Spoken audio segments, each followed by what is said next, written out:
أعوذ بالله السميع العليم من الشيطان الرجيم من همزه ونفخه ونفسه بسم الله الرحمن الرحيم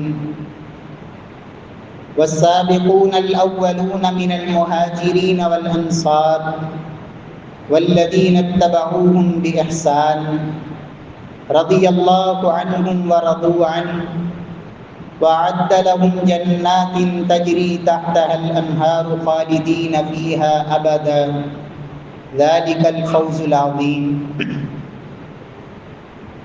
معزز سامعین کرام، محترم بھائیو، بزرگوں، دوستوں، اللہ رب العزت نے انسانیت کی ہدایت کے لیے انبیاء کرام کا جو سلسلہ شروع فرمایا، اس سلسلے کی آخری کڑی جناب محمد الرسول اللہ صلی اللہ علیہ وسلم کو رب کائنات نے خاتم النبیین بنا کے بھیجا. آپ صلی اللہ علیہ وسلم کی بعثت کا رب کائنات نے جو بنیادی مقصد بیان فرمایا، یعلمہم الکتاب والحکمت ویزکیہم، کہ اس پیغمبر کی بعثت کے بنیادی مقاصد میں سے یہ مقصد ہے کہ وہ کتاب و حکمت کی انہیں تعلیم دے، وَيُزَكِّيهِمْ، اور ان کا تزکیہ کرے. پیارے بھائیو، نبی صلی اللہ علیہ وسلم کی جو آپ کی نبوت کی جو دورانیہ ہے، اس میں آپ صلی اللہ علیہ وسلم نے صحابہ کرام کو کتاب کی تعلیم بھی دی، حکمت کی تعلیم بھی دی، اور ان کا تزکیہ بھی کیا. آپ صلی اللہ علیہ وسلم سے یہ تربیت پانے والے صحابہ کرام رضوان اللہ علیہ مجمعین، جو نہ صرف مکمل طور پر اسلام پہ عمل کرنے والے، اسلامی تعلیمات کو اپنے سینوں میں جگہ دینے والے، بلکہ ان کی زندگیاں اسلام کا ایک عملی نمونہ تھیں، اس لیے کہ ان کی طہارت اور تزکیہ میرے اللہ نے بھی کیا ہے. اور پھر محمد الرسول اللہ صلی اللہ علیہ وسلم کی 23 سالہ محنت، آپ صلی اللہ علیہ وسلم نے زبان اطہر سے یہ اعلان فرمایا، خیر الناس قرنی ثم الذین یلونہم ثم الذین یلونہم، لوگوں سب سے بہترین زمانہ جس کے لوگ سب سے بہترین ہیں، فرمایا وہ میرا زمانہ ہے، میرے صحابہ کرام کا دور یہ سب سے بہترین دور ہے، جس دور میں میں محمد صلی اللہ علیہ وسلم ان میں موجود ہوں. ثم الذین یلونہم، پھر اس کے بعد آنے والے لوگ جو تابعین عظام ہیں، ثم الذین یلونہم، پھر جو ان کے بعد آنے والے تبع تابعین. تو پیارے بھائیو، آج ضرورت اس بات کی ہے کہ اگر ہم بھی صحیح معنوں میں مسلمان بن کے جینا چاہتے ہیں اور رب کائنات کے اس آسمانی دین کو اپنی عملی زندگی میں لانا چاہتے ہیں، تو پھر ہمیں ان صحابہ کرام رضوان اللہ علیہ مجمعین کی زندگیوں کو نہ صرف پڑھنا ہوگا، بلکہ اس مثالی معاشرے کو سامنے رکھنا ہوگا جو اللہ کے رسول صلی اللہ علیہ وسلم نے قائم کیا. اس معاشرے میں کیا خوبیاں تھیں، کیا اوصاف تھے. آج کے اس خطبہ جمعہ میں ان میں سے چند باتیں کہ رب کائنات ہمیں بھی انہیں اپنانے کی اللہ توفیق نصیب فرمائے، کہ ہم بھی ان صحابہ کرام کے نقش قدم پہ چلتے ہوئے ہدایت یافتہ لوگوں میں شامل ہو جائیں. اس لیے کہ میرے رب نے ان کے ایمان کو معیار قرار دیا. فَإِنْ آمَنُوا بِمِثْلِ مَا آمَنْتُمْ بِهِ فَقَدِ اهْتَدَوْا، لوگوں تمہارے لیے میرے نبی کے صحابہ کا ایمان یہ معیار ہے، اس کے مطابق ایمان لاؤ گے، ان کے نقش قدم پہ چلو گے تو تم یقیناً ہدایت والے ہو. اور اگر ان کے راستے کو ترک کر دیا، اسے چھوڑ دیا، تو پھر من یتبع غیر سبیل المؤمنین نولہ ما تولی ونصلہ جہنم وساءت مصیرا. رب کائنات نے تو ٹوک اعلان فرمایا کہ جو سبیل المؤمنین کو ترک کر دیتا ہے، مومنوں کے راستے سے ہٹ جاتا ہے، نولہ ما تولی، تو پھر جس طرف وہ پھرتا ہے ہم اسے ادھر ہی پھیر دیتے ہیں. اور پھر جہنم اور دیکھتے ہوئے انگارے اس کا ٹھکانہ ہے۔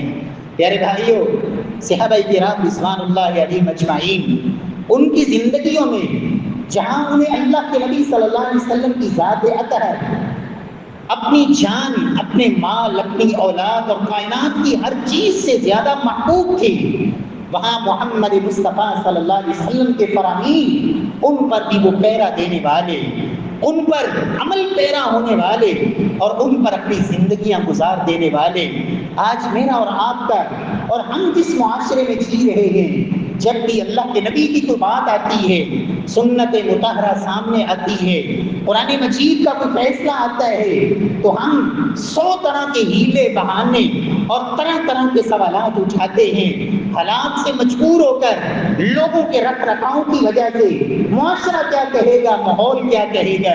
میرے پیارے بھائیوں، صحابہ کرام رضوان اللہ علیہم اجمعین جب اسلام میں داخل ہو گئے، ادخلوا فی السلم کافہ، جب لا الہ الا اللہ محمد الرسول اللہ پڑھ لیا، جب شہادتین کا اقرار کر لیا، تو کائنات کے امام نے فرمایا تھا المؤمن کالجمل الحنف، مومن کی مثال تو اس اونٹ کی طرح ہوتی ہے جس کے ناک میں لکیر ہے، اپنی مرضی نہیں، اپنی مرضی اور منشا نہیں، یہ نہیں کہ یہ مسئلہ چونکہ میرے مزاج کے خلاف ہے، یہ دین کی بات، یہ اللہ کے نبی کی سنت چونکہ میں اس کے میرے مزاج کے مطابق نہیں۔ اور میرے پیارے بھائیوں، اللہ کی قسم، ہمیں چاہیے تھا ہم اپنے مزاج کو دین کے مطابق ڈھالتے، اور ہم نے ایسا دین ڈھونڈنا شروع کر دیا جو ہمارے مزاج کے مطابق ہو، جو مسئلہ دل نے چاہ مان لیا، جہاں دل نہیں مان رہا چھوڑ دیا۔ اللہ رب العزت نے نبی کے یار اور صحابہ کرام، اس مثالی معاشرے کی اللہ نے جو خوبی بیان کی، انما كان قول المؤمنین اذا دعوا الى الله ورسوله ليحكم بينهم ان يقولوا سمعنا واطعنا، فرمایا جو مومن ہوتے ہیں، ایمان والے ہوتے ہیں، جب ان کو اللہ اور اس کے رسول کی طرف بلایا جاتا ہے تو ان کی زبان سے ایک ہی کلمہ ہوتا ہے، سمعنا واطعنا، ہم نے سن لیا اور مان لیا۔ آگے سے ہیلے بہانے اور طرح طرح کے وسوسے اور طرح طرح کے سوالات اور خیالات، یہ ان ایمان والوں کا مزاج نہیں ہوتا ہے۔ اس لیے کہ رب کائنات نے دوسری جگہ فرمایا وَمَا كَانَ لِمُؤْمِنٍ وَلَا مُؤْمِنَةٍ إِذَا قَضَى اللَّهُ وَرَسُولُهُ أَمْرًا أَن يَكُونَ لَهُمُ الْخِيَرَةُ مِنْ أَمْرِهِمْ، فرمایا جو حقیقی مومن ہوتے ہیں، پکے مومن، مرد ہوں یا عورتیں ہوں، جب ان کے سامنے اللہ کا فیصلہ آتا ہے، اللہ کے نبی کا فیصلہ آتا ہے، تو پھر وہ اپنی مرضی کو مقدم نہیں کرتے، پھر یہ نہیں کہتے کہ میرے لیے تو یہ مجبوری ہے، میرا یہ اختیار ہے، یہ مسئلہ ہے، نہیں۔ وَمَن يَعْصِ اللَّهَ وَرَسُولَهُ فَقَدْ ضَلَّ ضَلَالًا مُبِينًا، اس لیے جو اللہ اور اس کے رسول کا نافرمان ہے، اس سے بڑا گمراہی کوئی نہیں۔ صحابہ کرام کا یہ مزاج تھا، اللہ کے نبی کی بات آ گئی تو اس پہ فوراً عمل کیا۔ اللہ کے رسول صلی اللہ علیہ وسلم کے صحابی سیدنا کعب بن مالک اور عبداللہ ابن ابی حضرت، دو صحابی مسجد نبوی میں آپس میں جھگڑ رہے ہیں، صحیح بخاری کا واقعہ ہے۔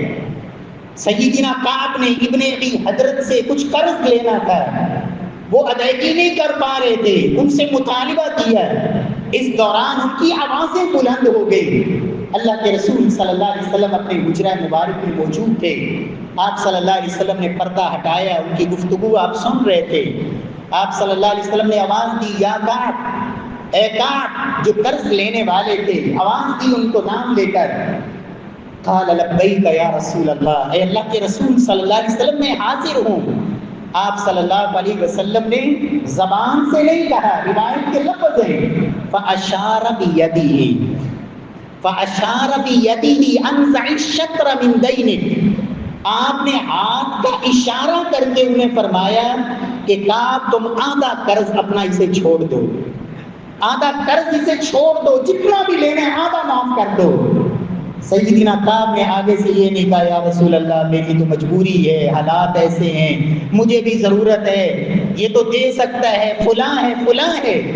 صحیح بخاری کی روایت کے لفظ ہیں، انہوں نے اگلا لفظ یہ بولا قد فعلت یا رسول اللہ، اے اللہ کے رسول آپ نے اشارہ کیا، میں نے کر دیا، آدھا قرض معاف کر دیا۔ اور اللہ کے رسول فرماتے ہیں اے ابن ابی حضرت اب تم اٹھو، جو باقی ہے وہ ادا کر دو۔ یہ ہے سمعنا و اطعنا۔ پیارے بھائیو، اللہ کے نبی صلی اللہ علیہ وسلم نے فرمایا تھا کل امتی یدخلون الجنۃ الا من ابى، میری ساری امت جنت میں جائے گی سوائے ان لوگوں کے جنہوں نے جنت میں جانے سے انکار کر دیا ہے۔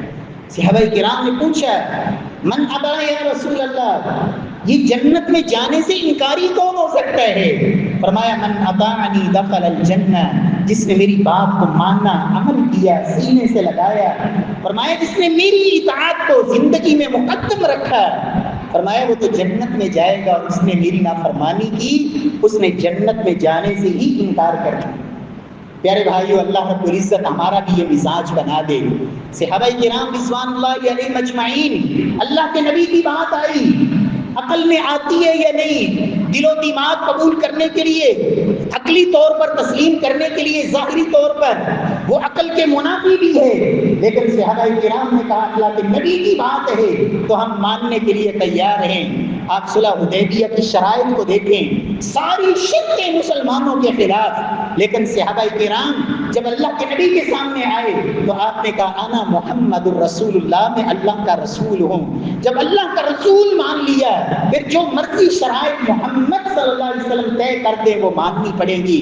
پیارے بھائیو، عبداللہ بن مسعود رضی اللہ تعالی عنہ مسجد نبوی میں داخل ہو رہے ہیں، دروازے سے ایک قدم باہر ہے، ایک اندر ہے، اللہ کے نبی کی آواز کانوں میں پڑی بیٹھ جاؤ۔ عبداللہ نے یہ بھی سوچا پتہ نہیں آپ کس کو کہہ رہے ہوں گے، دروازے کے اندر ہی بیٹھ گئے، ایک قدم بھی اٹھانا گوارا نہیں کیا۔ سیدنا علی المرتضیٰ رضی اللہ تعالی عنہ کہا کرتے تھے لوگوں، اللہ کے نبی کو ہم نے دیکھا کہ وہ جب جرابوں پر، موزوں پر مسح کرتے تو آپ پاؤں کے اوپر کرتے موزوں پہ مسح۔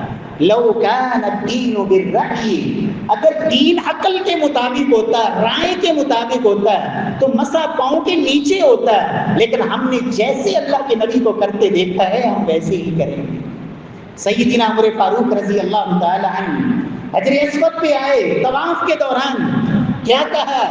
انی اعلم انک حجر لا تضر ولا تنفع، او حجر اسود میرا ایمان اور یقین یہ ہے کہ تو ایک پتھر ہے، نفع نقصان کا مالک نہیں۔ لولا انی رأیت رسول اللہ صلی اللہ علیہ وسلم یقبلک ما قبلتک، اگر ان آنکھوں نے محمد مصطفیٰ صلی اللہ علیہ وسلم کو تجھے چھومتے نہ دیکھا ہوتا عمر کبھی بھی تیرا بوسہ نہ لیتا۔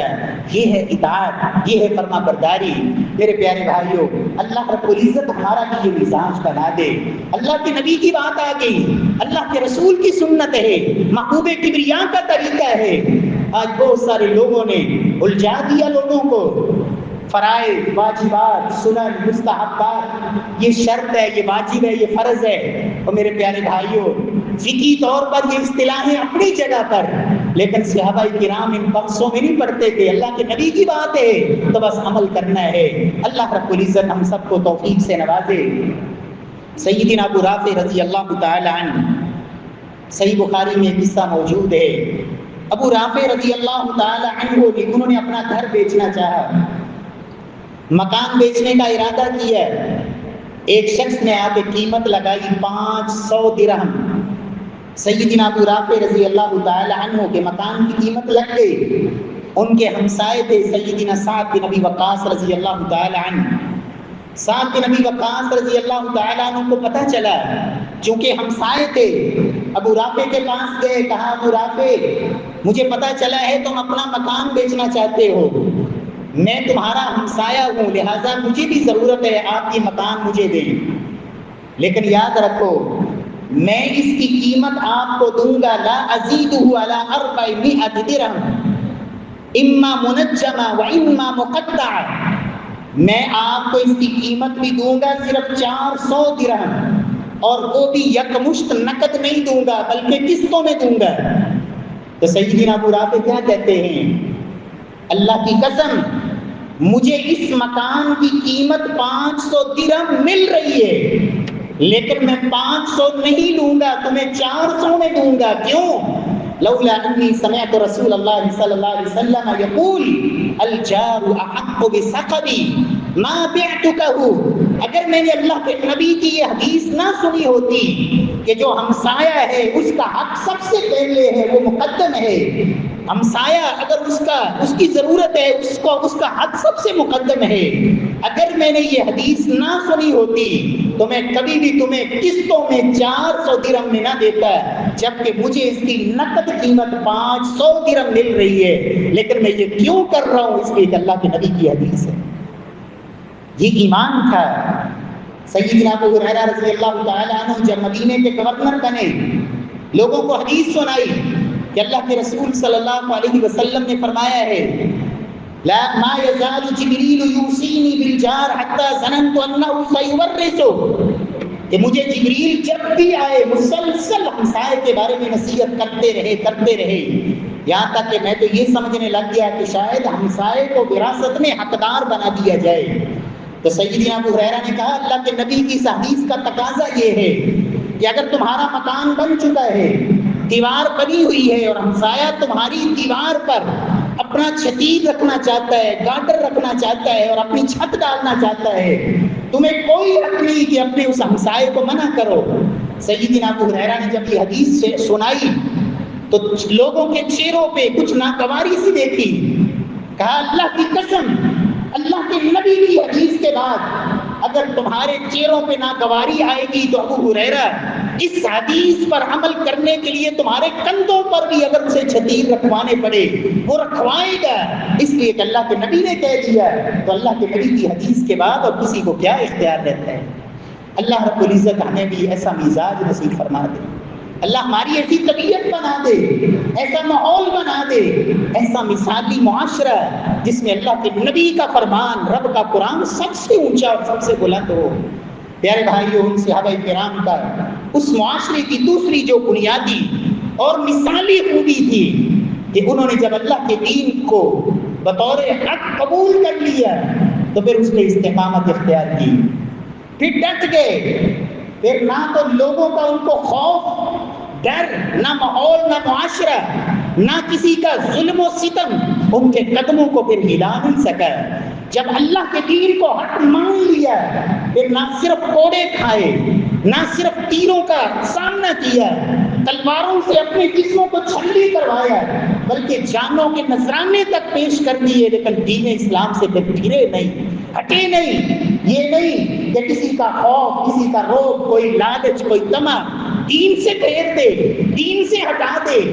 اللہ رب العزت نے قرآن مجید میں فرمایا ان الذین قالوا ربنا اللہ ثم استقاموا، جن لوگوں نے یہ کہا کہ ہمارا پروردگار وہ اللہ ہے، ثم استقاموا، پھر اس پہ ڈٹ گئے، تتنزل علیہم الملائکہ، اللہ کے پھر فرشتوں کا ان پہ نزول ہوتا ہے، اللہ تخافوا ولا تحزنوا، تمہیں کسی غم کی کوئی ضرورت نہیں، کسی خوف کی کوئی ضرورت نہیں، وَأَبْشِرُوا بِالْجَنَّةِ الَّتِي كُنْتُمْ تُوعَدُونَ، تمہیں خوشخبریاں ہوں اس جنت کی جس کے تم سے وعدے کیے جاتے ہیں، نَحْنُ أَوْلِيَاؤُكُمْ فِي الْحَيَاةِ الدُّنْيَا وَفِي الْآخِرَةِ، اللہ فرماتے ہیں اب تم نے اللہ کے دین کو قبول کیا اور اس پہ ڈٹ گئے، اب تمہارے دوست ہم ہیں، ہم تمہارے دوست ہیں، دنیا میں بھی اور آخرت میں بھی۔ وَلَكُمْ فِيهَا مَا تَشْتَهِي وَلَكُمْ فِيهَا مَا تَشْتَهِي أَنفُسُكُمْ وَلَكُمْ فِيهَا مَا تَدَّعُونَ، تمہارا مقام ٹھکانہ اللہ نے جنت بنایا ہے، اس جنت میں تمہاری ہر خواہش پوری ہوگی، اللہ کی طرف سے یہ مہمان نوازی۔ پیارے بھائیوں، یہ استقامت، یہ دین پہ ڈٹ جانا، اللہ کے دین کے لیے پھر قربانی دینے کا جذبہ، اپنے اندر یہ چیز پیدا کرنا کہ جب اللہ کے دین کو حق ماننا ہے تو پھر آزمائشوں کا سامنا کرنا پڑا، تکالیف برداشت کرنی پڑی، آزمائشیں آئیں تو پھر قدم ڈگمگائیں گے نہیں۔ سیدنا سفیان بن عبداللہ الثقفی رضی اللہ تعالی عنہ، صحیح مسلم کی روایت ہے، کہتے ہیں جب میں نے اسلام قبول کیا میں نے کہا اللہ کے رسول مجھے ایک بات بتائیے، قل لی فی الاسلام قولا لا اسأل عنہ احدا بعدک، بس ایک بات بتائیے جس کے بارے میں مجھے دوبارہ زندگی میں کسی سے پوچھنے کی ضرورت نہ رہے۔ اللہ کے رسول نے صرف دو ہی کلمے بولے، قل آمنت باللہ ثم استقم۔ سفیان جب کہہ دیا ہے میں اللہ پر ایمان لے آیا، ثم استقم، پھر اس پہ ڈٹ جائے۔ ہم تو مجبور ہو جاتے ہیں، اولاد سے مجبور، بیوی سے مجبور، ماحول سے مجبور، معاشرے سے مجبور، لوگوں کے تان و تشنی سے مجبور، لوگوں کے کیل و کام سے مجبور، لوگوں کی باتوں سے مجبور۔ لوگ کیا کہیں گے؟ اور میرے پیارے بھائیوں، جب اللہ کے دین کو سینے سے لگایا ہے، حق مان کے دین کو قبول کیا ہے، پھر لا یخافون لومۃ لائم، پھر کسی ملامت کرنے والے کی ملامت کا کوئی ڈر نہیں ہونا چاہیے۔ صحابہ کرام رضوان اللہ علیہم اجمعین کیسی استقامت اختیار کی۔ سیدنا خبیب رضی اللہ تعالی عنہ جب ان کو سولی پہ لٹکایا جا رہا تھا اور تیر مارے جا رہے تھے، اس دوران کسی کافر نے کہا، خبیب اب تو تم چاہتے ہوگے کہ تمہیں بچا لیا جائے اور تمہاری جگہ پہ محمد صلی اللہ علیہ وسلم وہ آ جائیں اور تم بچ جاؤ۔ کہا اللہ کی قسم، تم تو کہتے ہو میری جگہ پہ میں محمد صلی اللہ علیہ وسلم آ جائیں، اللہ کی قسم خبیب تو یہ بھی پسند نہیں کرتا کہ آپ کے قدم مبارک میں کانٹا بھی چبھے اور خبیب کی جان بچ جائے۔ یہ استقامت جان کے نذرانے پہ پیش کیے۔ میرے پیارے بھائیوں، اللہ رب العزت ہمیں بھی دین کو سینے سے لگانے اور اللہ اس پہ پھر استقامت نصیب فرمائے۔ قرآن مجید میں رب کائنات نے اپنے نبی کو بھی اس کا حکم دیا، فاستقم کما امرت، اے محبوب جیسے آپ کو حکم دیا گیا آپ استقامت اختیار کیجئے، اللہ کے دین پہ ثابت قدمی، اور اپنے ماننے والوں کو بھی یہی حکم دیجئے۔ اور اللہ نے قرآن میں کہا، قل انما انا بشر مثلکم یوحی الی انما الہکم الہ واحد فاستقیموا الیہ واستغفروہ وویل للمشرکین۔ اے محبوب کہہ دیجئے، اعلان کر دیجئے، انما انا بشر مثلکم، میں بشر ہوں تمہارے جیسا، یوحی الیہ، ہاں میرے اوپر اللہ کی طرف سے وحی اترتی ہے، انما الہکم الہ واحد، تمہارا الہ ایک الہ ہے، اس کے ساتھ کوئی شریک نہیں، فاستقیموا الیہ واستغفروہ، اس اللہ کے دیے ہوئے دین پہ ڈٹ جاؤ، استقامت اختیار کرو، ثابت قدمی اختیار کرو، واستغفروہ، اور ساتھ ساتھ اللہ سے معافیاں بھی مانگتے رہو، بخشش بھی طلب کرتے رہو، وویل للمشرکین، ہلاکت بربادی ویل تو مشرکوں کے لیے ہے۔ پیارے بھائیوں، اللہ رب العزت ہمیں بھی صحابہ کرام کے اندر یہ جو استقامت تھی، اس پر 20 واقعات کتب حدیث میں موجود ہیں۔ سیدنا بلال حبشی کی استقامت، سیدنا عمار بن یاسر کی استقامت، سیدنا عبداللہ بن حذافہ صحابی کی استقامت، کس کس صحابی کا نام لے، جان قربان کی، اللہ کے دین کے لیے جسم پورے کو انگ انگ کو کاٹا گیا، لیکن ان کی زبان سے کلمہ کفر نہ نکلوا سکے اور اللہ کے دین سے ان کو نہ ہٹا سکے۔ پیارے بھائیوں، اللہ رب العزت ہمارے اندر بھی یہ مزاج اللہ پیدا فرما دے کہ جب میں نے قرآن و سنت کی منہج اور صحابہ کرام کے اس مسلک کو حق مان لیا ہے کہ میں نے صحابہ کرام کے نقش قدم پہ چلنا ہے اور ان کے منہج اور طریقے کو اپنانا ہے، تو پھر مجھے کسی کی کوئی پرواہ نہیں ہونی چاہیے، بلکہ اللہ رب العزت سے ہمیشہ یہ استقامت کی دعا ہے، اے اللہ اس منہج پہ زندہ رکھنا، اسی پہ ثابت قدمی نصیب فرمانا، اور اسی پر اللہ خاتمہ بالایمان نصیب فرمانا۔ صحابہ کرام رضوان اللہ علیہم اجمعین کے اس مثالی معاشرے کی تیسری اہم ترین خوبی کہ اس معاشرے کے اندر عدل و انصاف قائم تھا۔ آج جس معاشرے میں ہم جی رہے ہیں، امیروں کے لیے قانون اور، غریبوں کے لیے قانون اور، مالداروں کے لیے اور فقراء غرباء کے لیے، میرے پیارے بھائیوں، صحابہ کرام کے اس معاشرے میں بادشاہ یا فقیر، امیر یا غریب، قریشی یا ایک عامی کسی جو ہے عام قبیلے سے تعلق رکھنے والا، اللہ کے قانون میں سب برابر تھے، عدل و انصاف کا رکن عام اور وہ بول بالا۔ شیخ الاسلام ابن تیمیہ رحمہ اللہ یہ کہا کرتے تھے، اللہ ینصر الدولة العادلة وإن كانت کافرة ولا ینصر الدولة الظالمة وإن كانت مؤمنة۔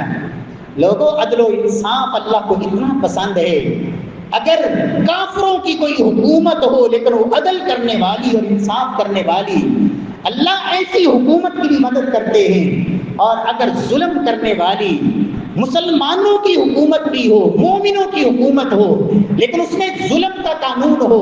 ولا ينصر الدولة الظالمہ، رب کائنات کبھی ایسی ظالمانہ حکومت کی اللہ کبھی مدد نہیں کرتے. اللہ رب العزت نے قرآن مجید میں حکم دیا ہے ان اللہ یأمر بالعدل والاحسان، اللہ تمہیں احسان کا اور عدل کا حکم دیتے ہیں. وَإِيتَاءِ ذِي الْقُرْبَىٰ، قریبی رشتہ داروں کو دینے کا حکم دیتے ہیں. وَيَنْهَىٰ عَنِ الْفَحْشَاءِ وَالْمُنکَرِ، رب کائنات تمہیں بے حیائی سے منع کرتے ہیں، برائی اور بدکاری سے، اور جو اللہ کی نافرمانی والے کام ہیں اللہ ان سے تمہیں روکتے ہیں. پیارے بھائیو، قرآن مجید میں اللہ نے کہا لوگوں انصاف پہ قائم ہو جاؤ. کونوا قوامین للہ شہداء بالقسط، لوگوں انصاف کے ساتھ اور عدل کے ساتھ اللہ کے لیے گواہیاں دینے والے بن جاؤ. ولو علی انفسکم، چاہے تمہاری گواہی خود اپنے خلاف ہو، اب الوالدین یا اپنے ماں باپ کے خلاف، اب الاقربین، جہاں انصاف ہو، جہاں عدل ہو، چاہے اپنوں کے خلاف. لیکن یہاں تو ہاں میرے رشتہ دار ہیں، میرے عزیز ہیں، میرے قریبی ہیں، ان کے لیے نظام اور ہے، قانون اور ہے، اور دوسروں کے لیے اور ہے. پیارے بھائیو، اللہ کے رسول صلی اللہ علیہ وسلم نے صحابہ کرام کو کیا پیغام دیا. اللہ کے رسول کی زندگی مبارک میں جب ایک عورت نے چوری کی، سیدنا اسامہ بن زید جو اللہ کے رسول کے بڑے محبوب تھے ان کے پاس آئے کہ سفارش کیجیے. سیدنا اسامہ اللہ کے رسول کے پاس گئے سفارش کے لیے. ایک اعلیٰ خاندان کی عورت ہے، بنو مخزوم قبیلے کی عورت ہے، اور اس کا ہاتھ نہ کاٹا جائے چوری کی وجہ سے. تو اللہ کے رسول نے کیا فرمایا؟ اتشفع بحد من حدود اللہ، اسامہ اللہ کی حد کے بارے میں تم سفارش کرتے ہو. سن لو، آپ نے پھر خطبہ دیا، اما بعد فانما اهلك الناس قبلكم، لوگوں تم سے پہلے لوگ تباہ و برباد اسی وجہ سے ہوئے کہ اگر ان میں اذا سرق فيهم الشريف تركوه، جب اس میں کوئی معزز، کوئی محترم، کوئی معزز معاشرے کا فرد وہ چوری کرتا، تركوه چھوڑ دیتے. وَإِذَا سَرَقَ فِيهِمُ الضَّعِيفُ أَقَامُوا عَلَيْهِ الْحَدَّ، اور اگر کوئی کمزور چوری کرتا تو اس کے اوپر حد جاری کر دیتے. وَالَّذِي نَفْسُ مُحَمَّدٍ بِيَدِهِ لَوْ أَنَّ فَاطِمَةَ بِنْتَ مُحَمَّدٍ سَرَقَتْ لَقَطَعْتُ يَدَهَا، اس ذات کی قسم جس کے ہاتھ میں میری جان ہے، اللہ کی قسم اگر میری بیٹی سیدہ فاطمہ رضی اللہ تعالی عنہا سیدۃ نساء اہل الجنہ، جنتی عورتوں کی سردار، فرمایا اگر فاطمہ بنت محمد صلی اللہ علیہ وسلم وہ بھی چوری کر لے، لقطعت یدہا، میں محمد اس کا بھی ہاتھ کاٹوں گا. یہ قانون، یہ اسلام، یہ نظام. اور سیدنا فاروق اعظم رضی اللہ تعالی عنہ کا عدل تو معروف تھا، ایک ضرب المثل بنا. جب ایک ایرانی سفیر آیا، لوگوں سے پوچھا تمہارا خلیفہ کدھر ہے؟ کہا ادھر کہیں باہر کی طرف گئے ہیں. وہ ڈھونڈتے ڈھونڈتے کیا دیکھا، ایک درخت کے نیچے اکیلے تن تنہا، درخت کے نیچے ایک پتھر سر کے نیچے رکھا ہے اور سو رہے. اس سفیر نے وہاں کھڑے ہو کر کہا تھا عمر عدلت و نمت، عدل قائم کیا ہے، پرسکون نیند سو رہے ہو. اگر ظلم کیا ہوتا، انصاف نہ کیا ہوتا، اس طرح اکیلے تن تنہا، نہ کوئی سیکورٹی گارڈ، نہ کوئی باڈی گارڈ، اکیلے آرام سے نیند سو رہے ہیں آرام کی، یہ سبب ہے عدل کا. اور اس وقت یہودیوں نے یہ کہا تھا جب فاروق اعظم رضی اللہ تعالی عنہ بیت المقدس کو فتح کیا، اس کی چابیاں لینے کے لیے جا رہے تھے، جب قریب پہنچے تو باری غلام کی تھی سوار ہونے کی. غلام نے منت سماجت کی، امیر المؤمنین آپ سوار ہو جائیے، لوگ کیا کہیں گے؟ کہا نہیں، باری تمہاری ہے سوار ہونے کی، تم ہی سوار ہوگے. عمر پیدل چل کے آئے گا، اس لیے کہ اب پیدل چلنے کی باری میری ہے. اس وقت یہودیوں نے کہا تھا اللہ کی قسم یہ وہ عدل ہے جس وجہ سے زمین و آسمان کا نظام قائم ہے، اور جب تک مسلمانوں میں یہ عدل باقی رہے گا دنیا کی کوئی طاقت مسلمانوں کا مقابلہ نہیں کر سکتی. ذلت اور پستی اسی وقت مقدر بنی جب انہوں نے عدل و انصاف کو چھوڑا. ہرقل بادشاہ، روم کا جو بہت بڑا بادشاہ تھا، غسان قبیلے کا جو آخری بادشاہ تھا، اس کی ماتحتی میں جبیلہ اس کا نام تھا. سیدنا عمر کے دور میں یہ مسلمان ہوا. مدینے آ گیا، کچھ عرصہ مدینے میں رہا، عمرے کے لیے گیا، بیت اللہ کے طواف کے دوران ایک بنو فزارہ قبیلے کے آدمی، اس کا پاؤں اس کے تیبت پہ آیا اور اس کے نیچے والا جو کپڑا تھا کھل گیا۔ بادشاہ تھا، جاہلیت کے اندر بادشاہی کی زندگی گزاری تھی، زور سے تھپڑ مارا اور اس بنو فزارہ قبیلے کے آدمی کی ناک توڑ دی۔ وہ بھاگتا ہوا سیدنا عمر کے پاس گیا، عمر فاروق رضی اللہ تعالیٰ عنہ نے اسے بلایا اور کہا یا تو معافی مانگ لو، اگر وہ معاف کر دے تو ٹھیک ہے ورنہ قصاص دینا پڑے گا۔ تو بادشاہ کہتا ہے میں ایک بادشاہ تھا، میں نے تو سمجھا تھا اسلام میں میری عزت اور بڑھے گی، یہ تو شکر کریں میں نے صرف ناک توڑا ہے، اگر مجھے بیت اللہ کا تقدس نہ ہوتا سامنے تو میں اس کی آنکھیں بھی نکال دیتا۔ اس نے ایک بادشاہ کے تیبت کے پاؤں کیسے دیا؟ سیدنا فاروق اعظم نے کہا اللہ کی قسم یہ اسلام ہے، اور اسلام میں ایک عام مسلمان اور ایک بادشاہ رب کے قانون میں دونوں برابر ہیں، یا تو معافی مانگ لو معاف کر دے ٹھیک ہے وگرنہ قصاص۔ تو وہ غسانی کہتا ہے پھر تو میں مرتد ہو جاؤں گا، دوبارہ عیسائیت میں چلا جاؤں گا۔ تو سیدنا فاروق اعظم کہتے ہیں پھر رب کا قانون یہ ہے کہ تیری گردن اتار دی جائے گی، اس لیے کہ اسلام میں آنا اپنی مرضی سے ہے، اگر اسلام قبول کرنے کے بعد مرتد ہوگا تو پھر گردن اڑا دی جائے گی۔ پیارے بھائیو یہ نظام ہے، یہ اسلام کا عدل ہے۔ اللہ رب العزت ہمیں بھی توفیق بخشے۔ واقول قولی ھذا وآخر دعوانا الحمدللہ۔